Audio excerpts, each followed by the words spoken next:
Oh. Anyways, moving on to the final topic of today, the trending Miss Chidimma Adetshina. I like the way everybody always puts the emphasis on that Adetshina. Because there's T there. Yeah. The South African who apparently is Igbo with some Yoruba vibes, who the people of South Africa have rejected almost unanimously from participating in the Miss South Africa contest. We all know the story, right? So I'll go right into it. Do we think that South Africans who have raised this issue and have literally bullied her out of the contest have a right or have genuine reasons to have done what they've done? Knowing fully well that, let's say that there are some reason to believe that the mother is an illegal immigrant or committed whatever fraud they say she did. She herself was born in South Africa, lived her entire life in South Africa. Shouldn't that count for something regarding her being a South African and South African enough to contest? What's your guys' thoughts on this one? It should. I mean, if you were born somewhere, it's in the constitution. You're automatically a citizen. That's why we have lots of Nigerians that travel abroad to give birth. Yeah. Because they want their child to have dual citizenship. But is that active in South Africa though? Is that like because we always assume that that's how it is everywhere. But in South Africa, is that it is? If you're born there, you become a citizen automatically. Readjust the law. In the West, they started to readjust the law. Like, I know when Trump was in office, I know they stopped that. Yeah. Like, you're not a citizen if you were born in America. I mean, with some contingency, attached to it and stuff and all. Yeah. Because people just come to give birth and then they get citizenship. So those are some of the things that but I don't know about South Africa.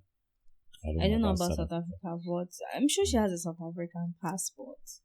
Okay. I'm sure. So automatically she is a citizen and they should have just let her. It's not like they were going to give her the crown anyways.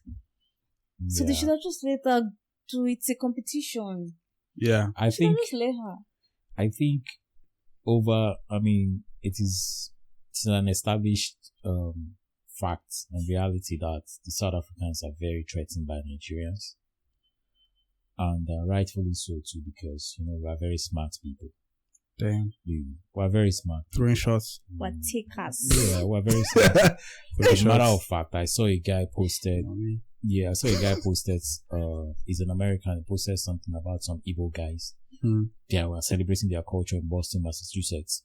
And he was kind of like very happy. He was like, man, look at these guys. The community driven, they have their family together. You Americans are always talking about everybody going away, separating and all that. That's the reason why America is breaking apart. Like, look at them. Take your example from these guys and all. Yeah. And he kind of like, he was more magnifying Nigeria. Like, they are one of the most educated in Nigeria.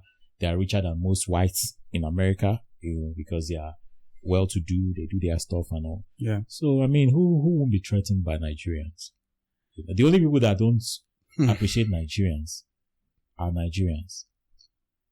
It's Nigerians that don't appreciate themselves. So for me, I think we do. Oh well, I mean, if we say we appreciate ourselves, we look at it from just the regular people, just like you, just like me, just like him. You want to make something out of life, and all. That's why Nigerians in Germany, they are winning medals in Germany. We know where the Olympics just finished. We didn't win one winning medals in Germany. Terrible. Giannis Antetokounmpo. He was the flag bearer for Greece. So Nigerians are scattered everywhere. So the reason why I said we are the only ones that don't appreciate ourselves is because can you see the way we treat ourselves? If you go on Twitter now, Igbos are abusing Yoruba, Yoruba is abusing Igbo, this outside is abusing, we're just making a mess, a fool of ourselves, and then when the outsiders see us, they'll be like, these guys are not together. But one thing about Nigerians is that even though we do that, yeah, I feel like we always come as a collective. And because Nigerians like fights, we like to buy fights. So if one country is fighting, Nigerians will come together and fight those people. And after we finish that fight, we go back to fighting ourselves. Yeah, so, but that's the thing. Somebody said that you're abusing Nigerians. Nigerians know how to abuse themselves. They are just wasting your time. Do you know this? What you just said reminded me of this movie. This movie done by, I think it was Tonya Emako and Fema Adebayo. It's called Jeje Louis or something like that. Where they were always at logger with each other. Like they can swear for each other, break both on their head, fight. Okay, I think I saw but that the moment one third party was about to insult the husband, the wife that was fighting the husband turned at him and said, What? Are you insulting our husband? Let's share because both of them now ganged up against the third guy. And the guy was like, I thought you two were just fighting right now. What's going on? Right.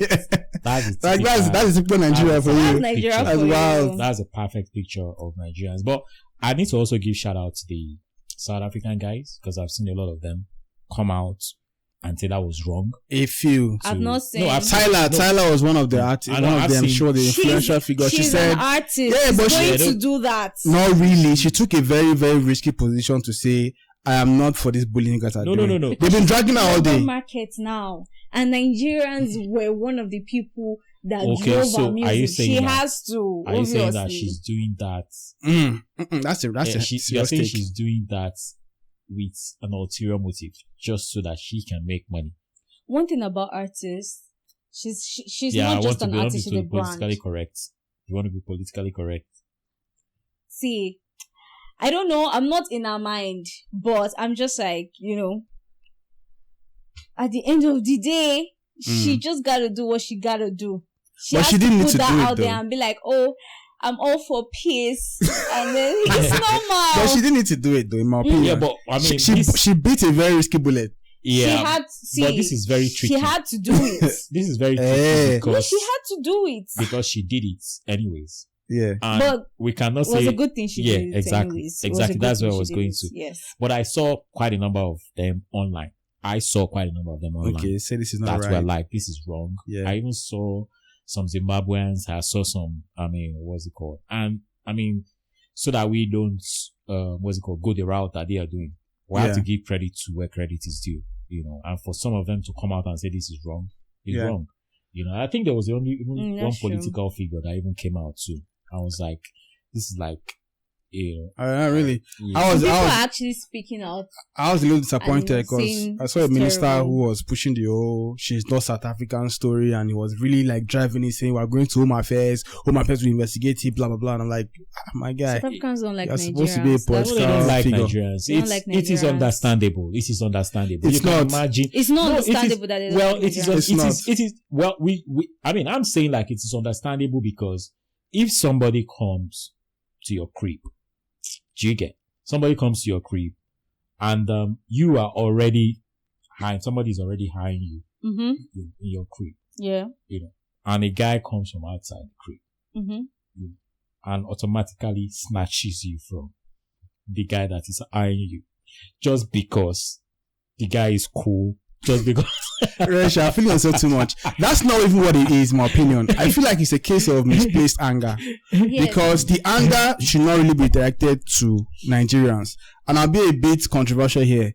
The real anger that the South Africans should be focusing on is the whites and the Europeans who are situated in their territory and has dominated 95% of their wealth. No, but they are... Right? If you look at the apartheid old period, right, where there was serious segregation, where the whites basically cornered the juicy parts of South Africa and then left waistlines to the black South African and said, this is where you guys can go. You're not invited. You're not welcome here. You can't come to our restaurants. You can't come to our public toilets. You can't come to our hotels, right?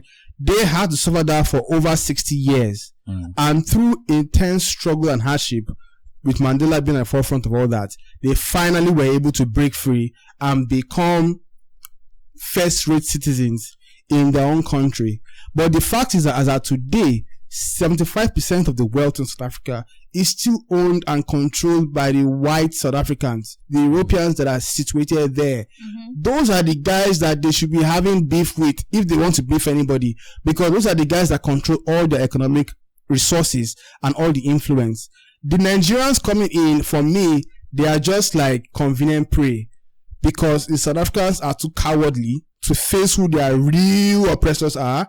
And then they decide to, let's look at the ones that are easy target, that we can easily, go and burn their shops. We can easily chase them out of their house and say you're not South African. So let's target the Nigerians because they're easy targets. For me, I think it's cowardly. So they're taking the anger out. Yes, it's misplaced anger. So it's not because, oh, we are so special, blah, blah, blah. I think it's a case of inferiority complex that has been enshrined into these guys. I don't blame them, because when you look at their history, they're actually coming from a place of serious deprivation and suppression and oppression. And now that it seems like they've been given a taste of freedom, because since Mandela's days, they've allowed other black guys to become president, right? We've had Jacob Zuma, now it is Cyril Ramaphosa.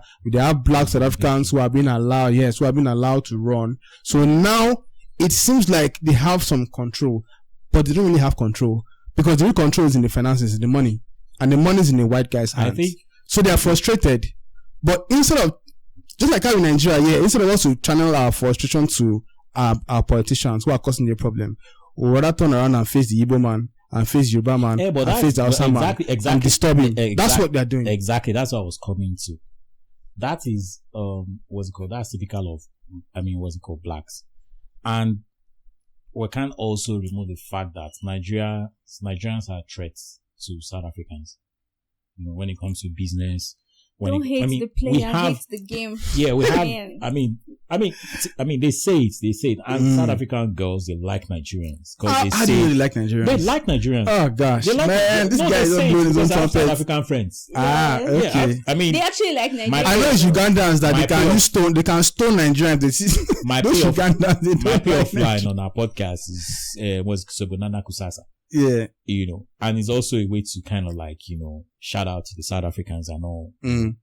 But for me, having spoken to them, they like Nigerians, they like our industrious type of, energy. They like, and in Africa right now, Nigeria stands tall in Africa when it comes to, when it comes to this whitewashing is killing me. Seriously, when it comes to our, our creative prowess, when it comes to like leading, leading from the front and all. Politics aside, politics is like dirty. We know the way they do us dirty in Africa when it comes to politics and stuff. Leave politics. Nigeria stands tall everywhere where they go and all. Do you get? And this stuff is always like big deal to other African countries and stuff and all. And we are fine people. We have everything together. Yeah. Now we try. No, for me, the thing now is that Africans, we need to kind of channel our energy the right way. Like you said, we need to channel our energy the right way. What is the real problem? Governance. In South Africa, the scale is kind of like very, very, it's not balanced. It's very, very lopsided. You have the South Africans down, and you have the white guys down. They've structured it in that way. So it would take South Africans to kind of like come out and say, we really want. So are you saying their anger is justified? No, it's not just. I'm not saying it's justified. What I'm saying is, for us, also, why? For an American to come to Nigeria now, it's like we look at them and like, oh yeah, he's an American. I don't know. Do you get? That is the way they are supposed to be looking at us Nigerians when we go out. Because we are meant to have, given ourselves the best of life around the world, because we have all the resources, we have everything that's supposed to be working for us. But because we were not, we're not treating ourselves right. That's the reason why Nigerians, we're not supposed to do all these things. I say, honestly, we're not supposed to be doing all these things. They struggle for South Africa, maybe they disturb you for there. Honestly, we have the numbers, we have the talent, we have everything working for us. How you will know that is, look at Nigerians that go out. Look at Nigerians that are outside. Yeah. Look at how dominant they are in their field everywhere. Giannis Antetokounmpo, you see him in the NBA. He's like the best, for the past 10 years now. He's been the best, among the best, maybe like 1 to 5. Do you get? You see them like everywhere. I spoke to you about the guy that was talking about Nigerians in America, the white guy that was talking about Nigerians in America, the Igbo guys and all. That's the way we are everywhere. But back here, we're fighting. Dangote, they don't give them license to refine his oil. They don't give them crude oil. Yeah, they don't give them crude oil. Told you, they made you don't they shout. Made them leave us alone. Do you get? Yeah, it is. I mean, everywhere. You now look at it, you'll be like, even if we are not treating ourselves well, how do you think anybody will respect us? Do you get? Yeah, it's the way you treat yourself. When you treat yourself good, people, when you get outside and people see the way, and you see, and that's the thing, that's typical of American. When they go, it's not like they are all that. But because of this thing that they built into them, like, they go because they don't control. They swear like buff. You get? They'll come out and then start doing, you get? And there's also the psychological, game that is being played there. The moment you see it as American, you'll be like, oh, no. You get? That is the way we are in Nigeria. But we don't know it. We're always fighting ourselves. Talk about Igbo, talk about Hausa, talk about, like it's crazy. If you even go on Twitter and see the whole pageant, the Miss South Africa pageant thing. Yeah. You see some people that will now go under the tweet and say, oh, now that we are done with this, why is, okay, so Miss Nigeria, I think they said, oh, why is an Igbo person representing Ondo States. Or is it, yeah, Osun State. And they said, did you have to do this under this tweet? Yeah. You just have to open your yash and disgrace us. Let us fight these people. When we finish fighting, then we go to our own side of Twitter. Did you have to put this under here? Yeah, some people are very they are very low IQ. Yeah. They are like that. Very low level. But personally, I feel like we won the fight, Sha. No. We won that South Africa, Nigeria. No, fight. but let me ask you. When it comes to was there really a winning? No, but when it comes to, because I saw the person that won the tournament eventually. True. So the person that won, and now they're fighting them. And like, why? She's like a white baby, like French descent or something. Yeah, she has mixed. Her parents are white. And her parents are white and stuff. And all. Try South Africa. Who do this thing? Yeah, I mean them. It's terrible. I can't even talk about South Africa because I have friends there, and I know that they are not like that. It's just those some weird elements, those hooligans. Now then they are in Nigeria too. Hooligans talking about Igbo, Hausa, da. Exactly. Can I give Nigerians like my one minute, something off my chest? Get it off your chest, bro. If you are a Nigerian, if you are Igbo, you are Hausa, you are Yoruba, and you are one of those people that is doing Yoruba Ronu. Yeah. I know people that are doing Biafra. Yeah. I know people that are doing Arewa. You people are idiots. All of you are idiots. Seriously, all of you are idiots. What's it called? In the East, people are suffering. Poverty is there. There is no infrastructure. There is nothing. In the West, the same thing. The people that are saying Lagos is not going anywhere. Lagos is not going anywhere. Some will not do anything. In the North, they know they even stand up. They don't even know what they happen in the North. Now, plate of food and they give all of them. Plate of food. That's why all of them want to die on protest now. That's why all of them want to die. Because they are not eating everything. All of you are idiots. All of you are idiots. Word. That's why your government, that's why they are going to do now like yo-yo, up and down, fighting Yoruba, fighting Igbo, and all. At this your age. Most of them are old though. At this your age. Yes. Look at me at this your age. At this your ripe old age. Yeah, when you're on X, you just interact with some people that make you just ask yourself like, how are we sharing country with this kind of people? Like, I mean, God go help us, honestly, it's terrible. I mean, we've had tremendous fun on the junction today. But before we go, I think we should give credit to our guys, Silverbird. Oh, yeah, because Miss Universe Chidimma Nigeria reached out to Chidimma, Adetshina to say, listen, we got you. Leave these guys. Come over to our own contest, our own tournament. What's it called? Come over to Miss Universe Nigeria pageant. We'll be happy to host you. I'm just feeling bad for anybody else that's going to contest in that thing if she comes. Because she could just win. I mean, when you look at it from the PR perspective, it just makes sense to just give her. So I'm not discouraging you if you're gonna go out to do Miss Universe Nigeria, but I'm just saying if Chidimma comes in, she fine. She fine. She fine though. She fine. She's a fine girl. She cool. She's a fine girl. I'm not even gonna lie. I just hope she can back it up with. I mean, I see on her TikTok. If I was her, I would go and read everything. Do you understand? Was winning. Yeah. I want to encourage Chidimma to actually take up the invitation, like you said, Resh. Come over, Nigerians. We love you. No get wahala. We feel a fight among ourselves, but at the end of the day, we still got our back. Yeah, it's all love. We still got our back. And then when you win the Miss Universe Nigeria, you will not go and win the one in the world too. Miss Universe World. We'll come in and pepper the South African saying, toy. Yeah. You don't see, and here you finish. Pepper them gang. Pepper them gang. Guys, it's been a pleasure.